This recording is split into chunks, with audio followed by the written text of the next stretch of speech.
Segment 2, numbers. Would you please describe the meeting between two of your friends? One is the columnist, George Will, and the other is the U.S. News employee and editor, Bob Morse.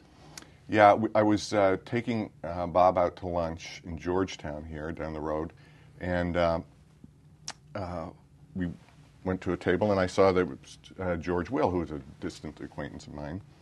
And Bob said he would like to meet George, so I took him over to the table, and I said, George, this is Bob Morse. He's the one who puts together all the U.S. News college rankings.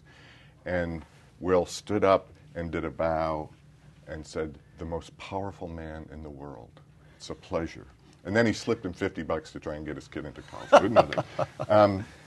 And it's actually kind of true. If you talk to people at universities and colleges, there are two things that you can guarantee. One is that they hate the U.S. News and World Report rankings because they corrupt the pure activity of higher education. And number two, if they get a good ranking in the U.S. News rankings, they are going to send out press releases and post it on their website and brag about it to every fundraiser that they can find. So it's this sort of dichotomy in the view of the industry.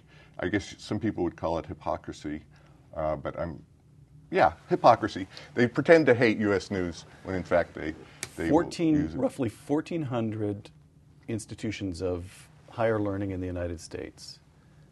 How can U.S. News, how can Bob Morse, friend of yours though he may be, hope possibly to rank them?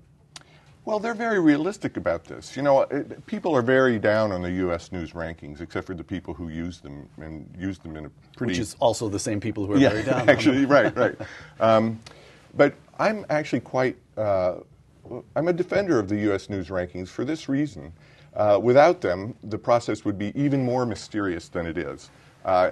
When U.S. News decided that they were going to pursue this college ranking thing, what had happened is they had a annual issue of the most powerful men in America, and they were almost always college presidents.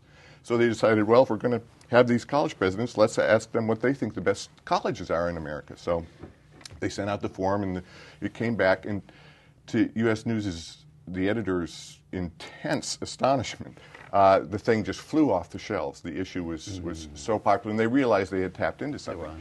So it got more elaborate, and they turned it into a more statistically meaningful survey to become what it is now, which is a huge franchise.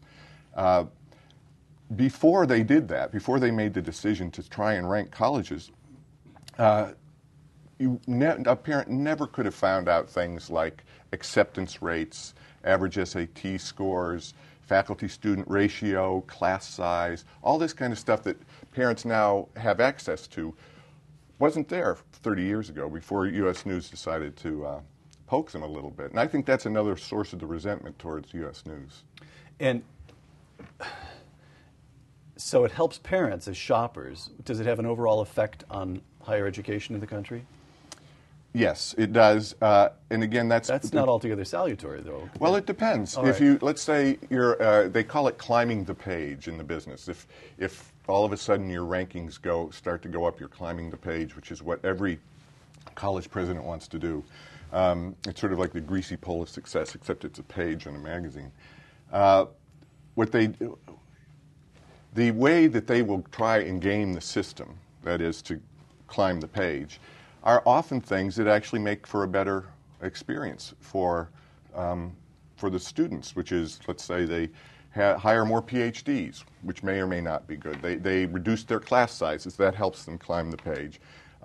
They have more office hours, things like that really might actually help the kid who's trying to get an education. You write, again, Gracie, there's lots of useful information about outcomes at American colleges and universities that's not public, that U.S. News can't get its hands on, that even now parents can't get their hands on. Well, now we really get to the heart of the matter, and one of the reasons that people pretend to hate U.S. News is precisely this thing, that they can't tell you the essential question that every parent wants to know, which is there any learning going on at this school? How do I find out if the kids are actually doing something other than drinking beer and lying out in the sun or the snow or whatever they do? And there's really no way for us or for U.S. News to know that. There are rankings that have been, or not rankings, but surveys that have been done of college students from freshman year to their senior year, but those are proprietary. And each college has its own set of data that shows how satisfied the kids were, how much time did they spend with their teachers, how much time did they spend reading books, how much time did they spend in laboratory, and so on. All of this information is there, but the colleges won't let it out. So then they go around and they criticize U.S. News for being unscientific because there's no outcomes, it's only inputs. Are we in favor of the SAT? The SAT is another thing that I think gets a bad rap. I defend a lot of the. Okay. I defend a lot of the sort of the great big. I don't know how would you say it. The big whales that higher education bureaucrats pretend to hate. The SAT has been shown for over many years. It's probably the most intensely studied piece of academic work product in history. It's been studied upwards, backwards, forwards, and it's been established beyond really any kind of reasonable doubt that it predicts certain things about how a kid's going to perform. The problem is that there are very stubborn gaps in who does well on the test if you classify everybody by race, let's say. Now, why it's so important to classify everybody by race in a country where we're supposed to merit attaches to individuals and not to groups.